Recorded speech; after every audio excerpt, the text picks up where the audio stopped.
All right, welcome back to TEW Impact. We are in the third week of March. Sorry about the wait. I know I said I've been kind of spacing these shows out. I kind of wanted to get one recorded over the weekend, but it was also my birthday, so I just decided to take it easy and be lazy.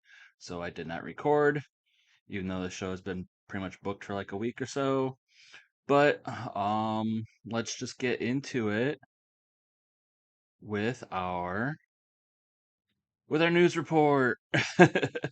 Our handy dandy PowerPoint news report. So our numbers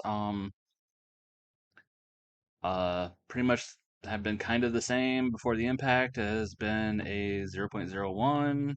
Oh, and also I have a mouse, so you might be seeing my uh cursor moving around a lot, but also looks like it's timing out a bit. It's a wireless, so yeah. Our numbers for the impact, we got a 0.01, which has been the same as forever. Impact is a 0.24, which is actually up, zero point zero 0.01 from last week, but our attendance is down. We are at 398, down from 417 the week before. So, our TV ratings are slowly going up, but our attendance is going down because of the regional battle hits. Impact news. Um, Deonna Purrazzo has fully recovered from her injury, so that is good news. Some little news. I don't know really why I decided to put this in here, but El Phantasmo has relocated to Kanto. I don't really have any plans for the Bullet Club. So, we might just be writing out his contract. I don't know how much time he has left on his. I know there are some other Japanese talent, which I will get into later, that we might also be running out their contract. But new talent, out of the blue, we got an not so much invitation, but thrown into our laps. Our relationship with Triple A.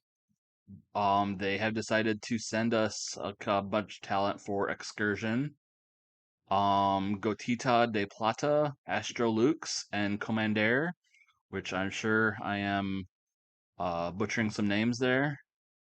And they are all on 2-year handshake deals, so we have them for a while.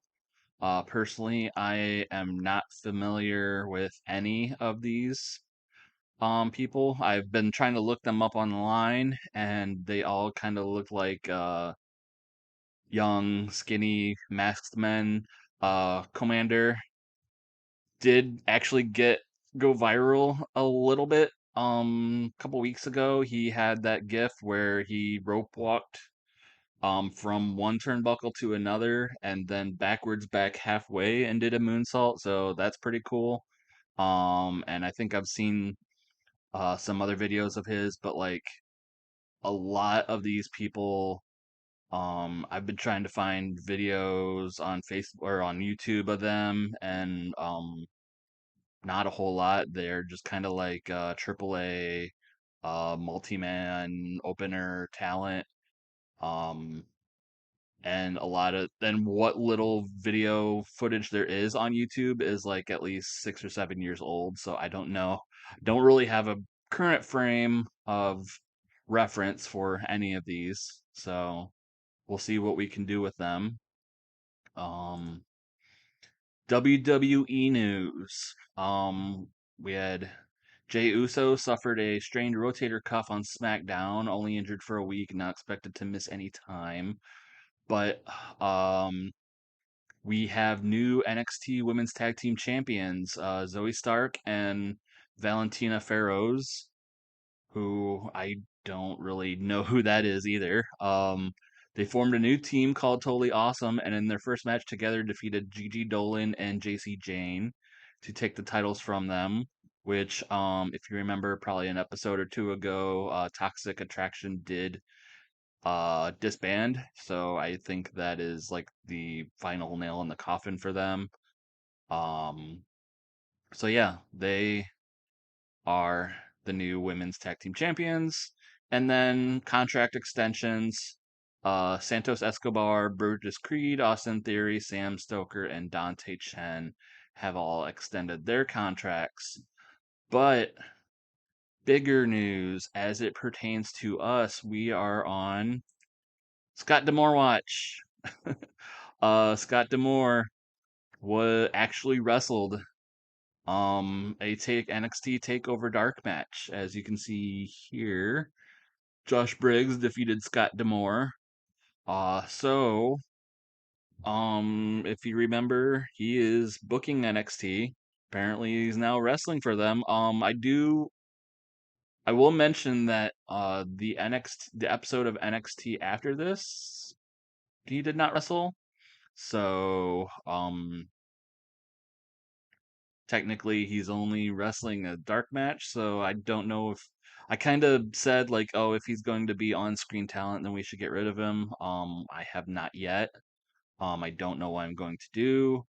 I'm leaning towards getting rid of him anyway. He's definitely have I don't have him in my immediate plans for our on-screen talent just in case. So that's where our Scott D'Amore watch stands. Um, and yeah, there's a card of NXT Takeover if you want to look at it. We had Samoa Joe, Santos Escobar, Braun Breaker, and Tony D'Angelo for the 24/7 title, not for the NXT title. But Samoa Joe also has that too. Um, PWG news. They have upgraded their production values to in-house, and I have included the results of their show from the past weekend, which I think was the same day as Takeover. This past Saturday in game was a big uh wrestling uh show amount of wrestling for it, as we can see, as at least for our talent. Athena defeated Black Taurus. Ray Horus defeated Brody King. Uh, Jesus Rodriguez, aka crap, what is his name? Ricardo Rodriguez. Defeated Trey Miguel, and Evil Uno defeated Frankie Monet in a cage match. And then the main event, Ryback and Carlito defeated Orange Cassidy and Super Dragon. So yeah, PWG is kind of going off weirdly. Um, AIW news, they had their actually I'll probably go into it there. They had a Wrestle Rave show, I think on that either Saturday or Sunday. Matthew Justice suffered a broken cheekbone in a six-man tag at that show, and he is expected to be out for 6 months.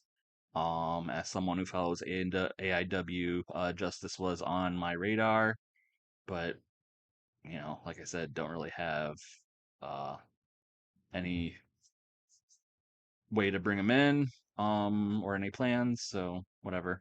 Uh, Something I found interesting was Alex Shelley signed a one night deal to do their Go for Broke tapings.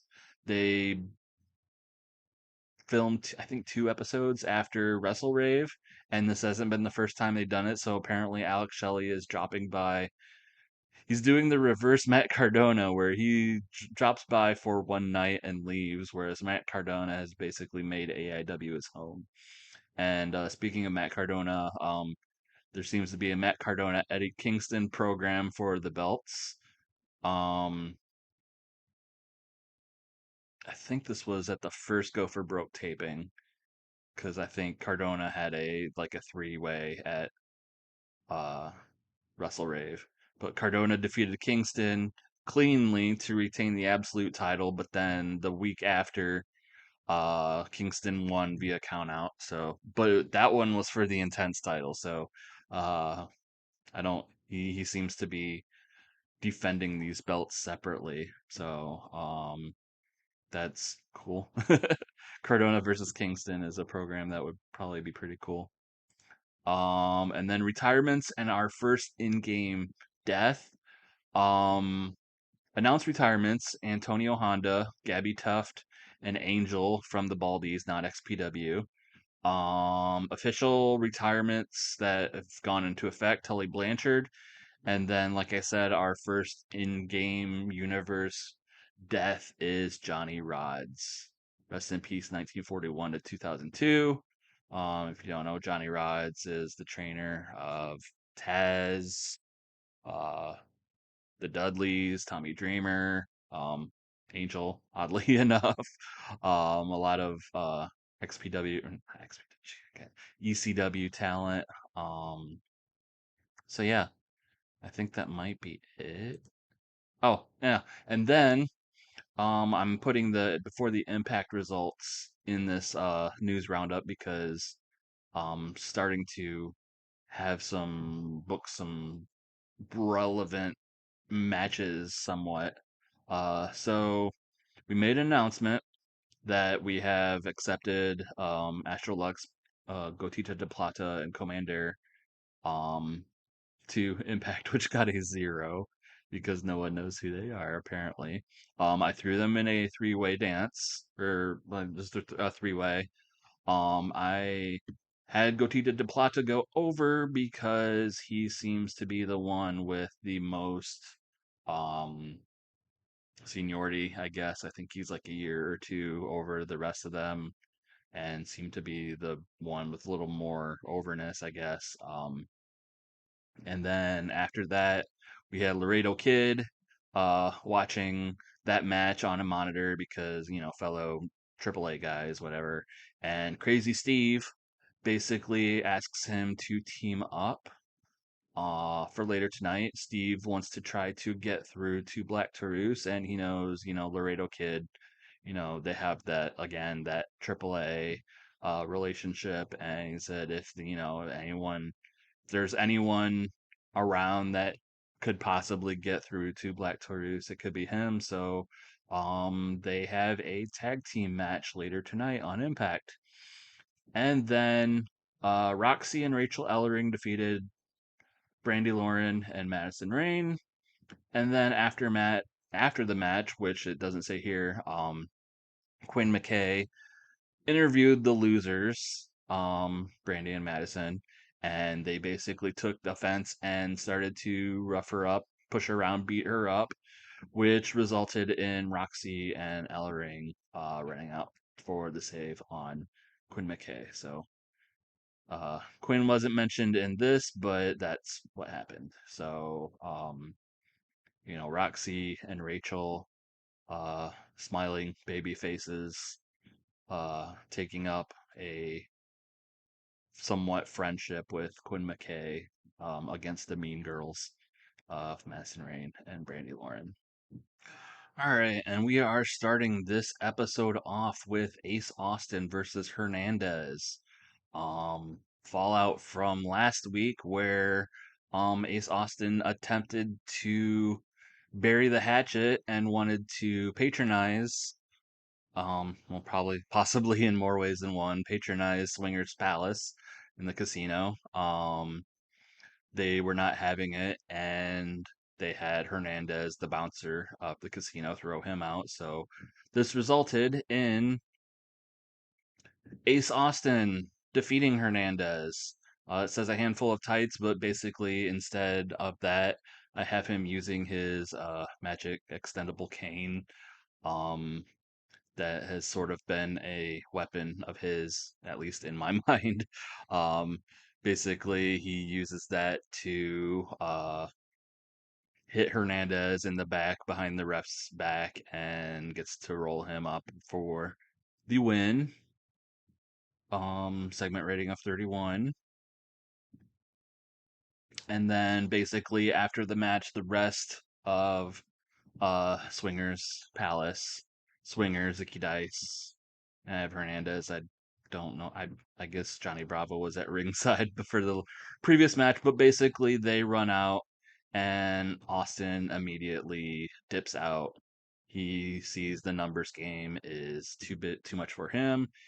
He's not willing to put himself in a 3-on-1 situation with him being the one. Um, so he dips out, seeing the odds are against him, and walks out. He's satisfied with his cheap win segment rating of 22. After the match, we go to the Learning Tree uh, locker room where immediately VSK and CPA get in the face of Brian Myers, and they're like, "Hey, what was the deal with last week locking us in a room?" And they're like, and Brian Myers is like, "You guys still don't get it. I told you guys, stay back here. You weren't gonna listen, and I did this for your own good, and now look at us. Myers and Good, Avery Good. We're in. We advance in the Good Brothers Tag Team Tournament. I got you guys because of the win. I got you guys a spot in the tournament." And VSK and CPR are like, "Oh yeah, but we could have helped you." And it's like, "No, that's not the point. The point is every time you guys interfere, you guys screw up. You cost us the match. I made sure you guys stayed back, and look at us. We're all in the tournament. So, listen to me, do what I say, and you guys will go far." And speaking of that, and VSK and CPA are like, okay, they're kind of calming down. And they're like, "Well, who do you know who our opponents are?" And then Myers is like, "No, I don't. But if you guys cooperate, if you guys listen to me, you know, I can, I could possibly get you a buy." And that kind of brings him idea. It's like, I let me call the Good Brothers back. Let me see if I can either get you a buy or you know find out who your opponents are or whatever. One way or another, we're gonna win this tournament. You know, and bring bring success to the Myers learning tree for once in our lives. We'll bring the Impact Tag Team Gold to us. So I didn't really have that planned out, but basically Myers had to convince VSK and CPA that locking them in the room from last week was a good idea. So segment round 29. And we get an interview, kind of a sit down, brief interview. I have Josh Matthews kind of selling the Quinn McKay attack from before the impact. So she's not doing the interviewing, he is. But Chris Sabin is like sitting down a little bit. It's kind of a casual interview, and Matthews is like, what's next for Chris Sabin? I know you've kind of wanted to prove yourself with this new crop of X Division talent, but it hasn't really gone your way. And Sabin admits, it's like, yeah, I've lost to Trey Miguel, I've lost to Steve Macklin, unfortunately, I've lost to Swerve Strickland, and they're kind of proving to me that maybe the X Division doesn't need Chris Sabin anymore, and maybe I should just step aside. And so Matthews again reiterates, what's next for Chris Sabin, and Sabin's just like, maybe I just go home. Maybe I go home and I plan a new strategy or something. But for now, I'm going home. And he gets up and walks out. So kind of somber interview for Chris Sabin. Segment rating of 34 for that. And then we have the match that was kind of built on from before the impact. We have Crazy Steve and Laredo Kid versus Black Taurus and Matthew Raywalt. The bodyguards slash insurance policies for Deonna Purrazzo. This was kind of an extended squash, whereas like last week where Taurus versus Steve was a squash, at least, the addition of Laredo Kid had gave him somewhat of a fighting chance, but that wasn't enough. Black Taurus pins Laredo Kid. with a distraction from Deonna Purrazzo, segment rating of 34.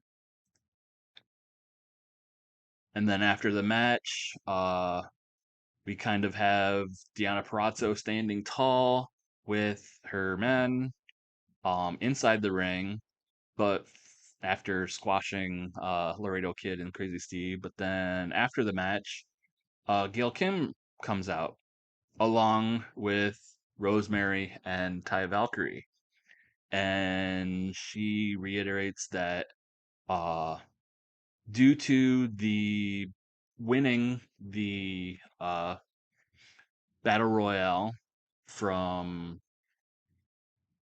what was the last pay per view? Was it no sir? It was Sacrifice. Uh, from the pre-show Sacrifice, Ty Valkyrie won the next shot at Deonna Purrazzo's Knockouts title, but due to some negotiations between them last week, Taya Valkyrie has relinquished that title shot to Rosemary, who, as you remember, Deonna Purrazzo defeated with when Black Truce turned on her. So the talk that they had last week resulted in Taya Valkyrie giving her title shot to Rosemary. But Gail Kim does not want Taya Valkyrie to be empty handed and says that Taya Valkyrie has, by virtue of winning that battle royale, still has a title shot. But it's not with against the, or it won't be for the Knockouts Championship. It'll be for Deonna Purrazzo's AAA Reina de Reinas title. So what this means is that at Rebellion, Deonna Purrazzo will be facing Rosemary and Taya Valkyrie in a three-way match to defend not only the Knockouts Championship, but the Reina de Reinas title. So what this means is that if Rosemary pins Deonna, she wins the Knockouts title. If Taya pins Deonna, she wins the Reina de Reinas title. And if Deonna wins, then, business as usual. She retains the belts. And of course, Deonna's flipping out. She's going mad. Matthew Raywalt and Black Truce are, not happy as well. They kind of have to hold her back from storming Gail Kim and Rosemary and Taya. But yeah, three-way matches set. Two titles on the line for Rebellion. Segment rating of 37. After that, we go backstage where Jake something is not in the ring giving this is backstage. So Jake something is walking when he is basically blindsided by W Morrissey. Morrissey beats him up a bit, throws him into the wall, but soon enough Jonah comes out from the side and basically gets in between something and Morrissey, and basically Jonah sticking up for something. Morrissey backs up and, you know, basically says this isn't over. I'm not through with you. All the, usual stuff. But yeah, the feud continues. Uh, Morrissey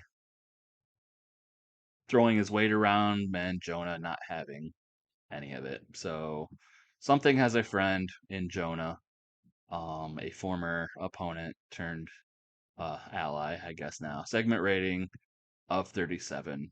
And this is gained heat, so which is good because we need some more heat for our storylines. So then we get Trey Miguel versus Chris Bay. Trey Miguel has something to prove after losing his X Division title. Chris Bay has something to prove, trying to distance himself from the Bullet Club. But in the end, Trey Miguel wins. Chris Bay has the better ring performance, but yeah, again, his just not his luck anymore. Going on a downward spiral somewhat. Trey Miguel kind of solidifies his standing in the X division, and Chris Bay falls further. Segment rating of 39. And then we go backstage where we find Shark Boy, the rightful X Division champion, and he's walking, and he is actually laid out from behind by Steve Macklin and the X Division title. Macklin apparently fished out the X Division title after throwing it in the ocean last week and revealing himself as the fake Shark Boy. For added effect, it is dripping wet and has some seaweed on it. But yeah, Macklin lays out Shark Boy from behind with the X Division title, and when Shark Boy is down and out, Macklin does throw the X Division title back on Shark Boy, and he says, have your stupid belt. I'll get it back soon enough, and I'll do it my way. You know, so his experiment as the fake Shark Boy didn't work, and this is basically him agreeing to orders to relinquish back the X Division title to Shark Boy. Um, said again, we get that fighting for too long warning. I don't remember 4 minutes, which does not seem that long. Maybe it should have been like a 1 or 2 minute segment, but I think 4 minutes might be one of those where it's like a 4 minute minimum, and then it's like, oh, it's you know needs more star power to be fighting for that long. It's not that long, but yeah. Segment rating 34. We get another interview with Josh Matthews. Um, Again, Quinn McKay, our roving reporter, is down and out, so Josh Matthews has stepped in. He is with the Impact champion Josh Alexander, and Matthews wants to get Alexander's reaction from the challenge laid out by Jonathan Gresham at the end of last week's Impact. And she's like, I respect Jonathan Gresham a lot. I respect, respect what he's done. I respect him stepping up to me last week and doing it like a man, not stabbing me in the back, not attacking me from behind. And his challenge, he was right on the money. And I accept his challenge, but I'll accept it on one condition. Something he said really stood out to me, and he said, you know, he wants to prove himself as the best, and there can only be one best, and I agree. And that means if one champion is going to face another, there can only be one champion coming out of it. So, I don't want a battle of two of the best and having someone going home with a consolation prize, with their title as a consolation prize, and knowing that, you know, no matter what, they can still walk out as champion. That's not what this is about. So, Jonathan Gresham, he can have a shot at the Impact Championship at Rebellion, but he has to put his title on the line too, and it has to be title for title. One man is only going to walk out that match, the champion. One man is only going to walk out the best, proven by walking out with both championships. And Matthews is kind of blown away. He's like, yeah, well, I guess we'll see what Gresham, his reaction to that. I don't know if he intended to put his title on the line, but yeah, uh, the lines have been drawn title for title. We'll see if Gresham accepts. And my mouse is dead. There we go. Segment 28. Alexander really needs to get better at his promos if we're going to uh have him as our top guy. And then we get a setup for the next match. Like we mentioned last week, Chelsea Green set up in a match for by Gail Kim will be taking on a mystery opponent. And if she wins, she will get her shot at Jordan Grace's Digital Media Championship. Segment rate of 8. Yep, that's 18. Uh, thankfully, it's not a 10, but still, it's not that great. And her opponent is Havoc. And Chelsea Green does uh, squeak out a victory over Havoc with help from Maria Kanellis. Her title shot will be intact. So yeah, Chelsea Green cheats to beat Havoc with Maria's help, and they basically celebrate and run away to not deal with the wrath of Havoc. Surely they have pissed her off, but it doesn't matter to them. Segment rating of 30. And then after that match, or oh no. So this is post match. I'm skipping ahead in my mind. But basically,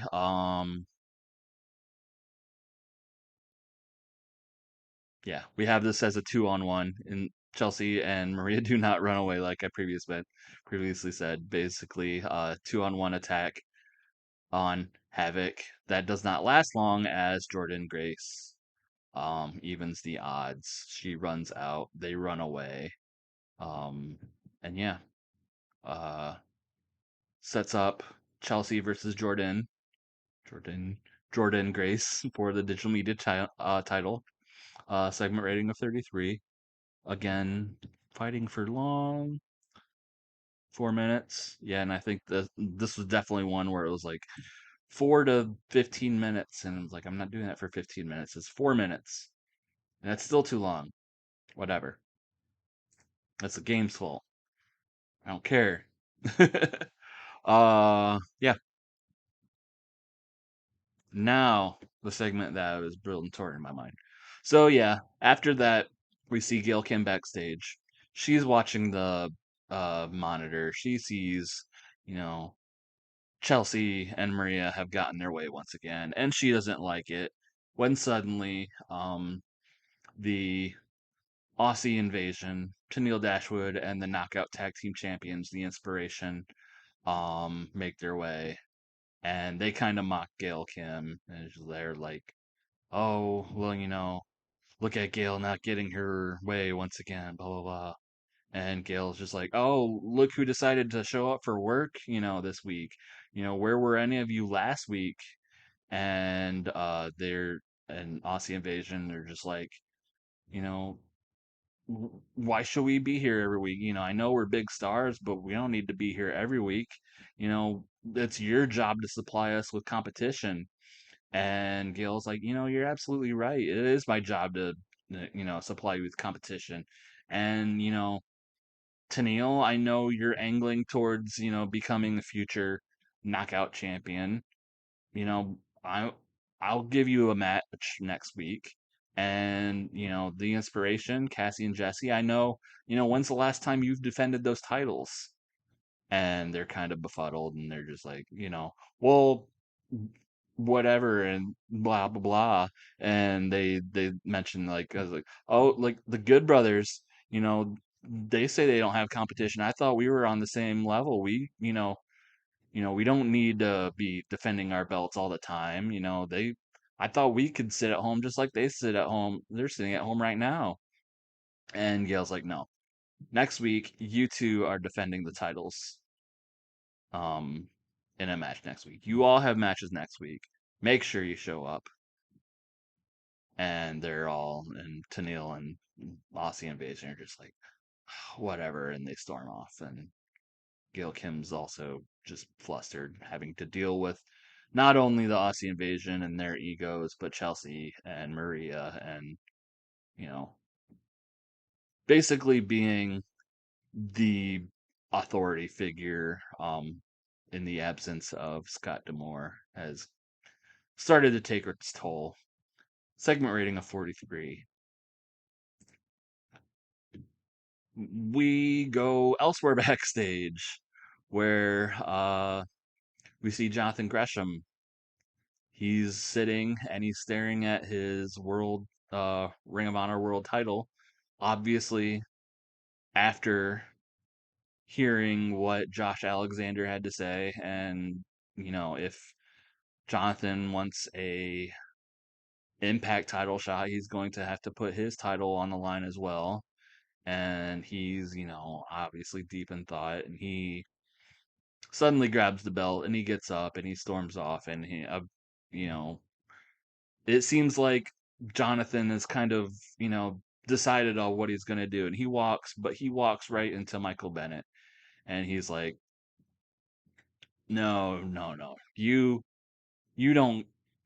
I'm gonna make sure you don't even get to Josh Alexander, because the stuff between us, it isn't over. Last match, or the match we had between us, it went to double DQ, and then at the pay-per-view, my wife pinned your wife. So what I want is a match with you next week for the Ring of Honor World Title, no DQ. And Gresham's just like, you you want a match, you got it, but I'm not uh letting you get in my way anymore. So if you want one more match, I'll give it to you. So that sets up next week. It says Maria helped Bennett during the segment, but I did not book her for the segment. So, but whatever. Any help that Michael Bennett gets, I'm sure will help him, because he might need all the help he can get. But yeah, Gresham versus Bennett, no DQ set up next week. And then we get another Good Brothers promo hyping up the next match in the Good Brothers Tag Team Tournament, which is our main event tonight. They mention uh the match. They mention the Wolves. And then they look at her like, didn't we just beat the Wolves? Why are they in this tournament? You know, yeah, they put up a good fight, but we beat them. And then they reveal their opponents, Finn Juice. And they're like, didn't we beat them last week? Or didn't we beat them too? And Carlisle kind of has to go, no, actually they beat us. They beat us for the belts that one time, remember? And they're like, oh crap. So whatever, we we could beat them anytime. They just caught us on a bad night. That's all. Blah blah blah. So we have the Wolves versus Finn Juice tonight in the tag team tournaments, and they talk that up. That's our main event tonight. Segment rating 48. Made sure to have Doc Gallows uh off script and Carl Anderson off script. So yeah, so we got a good promo out of that. And then our main event, the Wolves defeated Finn Juice to advance in the Good Brothers Tag Team Tournament. Um, segment rated 49. I had this as a pretty long match, a pay-per-view quality match, because to be honest, this is probably the last time we're going to see Finn Juice in Impact. Their contracts expire soon. I think probably this week, if not next week. Probably by the end, at least definitely by April, their contracts will have ran out, and I do not intend on renewing them, because it is hard to coordinate schedules, and I don't really have plans for them anyway. But even though they are good talent, I decided to get one good match, one final match out of them before they left. Segment rated 49. The Wolves have good chemistry. Match was a little too long, but whatever. Uh, hopefully it was a good match. It was a good match, but you know, Eddie in-ring performance of 65, Davey 57, and then Juice and Finley were in the 30s. So yeah, I expected it to be a good match, and it was. So segment 49, but after the match, the Wolves celebrate, and they are laid out by the Gospel of Violence, Brody King and Tyler Bateman. Once again, they are preying on the Wolves in after an exhaustive match, so they are pretty much defenseless by this point. They're tired. They don't have the strength to fight back. And basically, this results in the Wolves being beaten up, laid out. Bateman stacks both Wolves on a table, and Brody King jumps off let's say the top rope, um, or at least the turnbuckles, through a table to the outside, putting both Wolves through a table to end the show. Segment rating of 36. Again, the fighting for too long warning on a 5-minute segment. But yeah, once again, the Gospel of Violence have the Wolves number. We shall see if their paths cross on their way to the Good Brothers tag or through the Good Brothers tag team title tournament. I will get a finalized bracket up probably either next, no, maybe by the next episode. Um, there was some, I tried using the tournament setting inside TEW, and I think I have it set up, but I also screwed stuff up and involving uh, other talent, something that I can't go into right now, but you'll find out in probably a few episodes why. And I will have a full bracket. But yeah, Gospel of Violence stake their claim into being in the tournament. The Wolves have advanced to the second round, so will they meet? Who knows? Finish the show. Overall rating of 41. I think those segments near the end saved us, bumped up our ratings. That might be one of our best shows, if I think about it. I will have to look that up and get that into our um, news report. We still don't really have enough interesting storylines going on. Our Good Brothers versus the Wolves one might be our only hot one.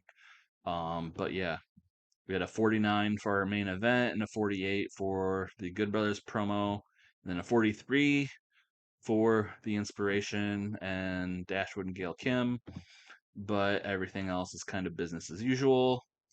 So yeah, we still have a ways away to our next pay-per-view of Rebellion.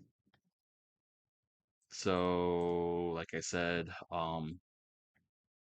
the card as it is so far is we announced Deonna versus Rosemary versus Taya with 2 belts on the line, depending on who gets the pin. We have Josh Alexander versus Jonathan Gresham.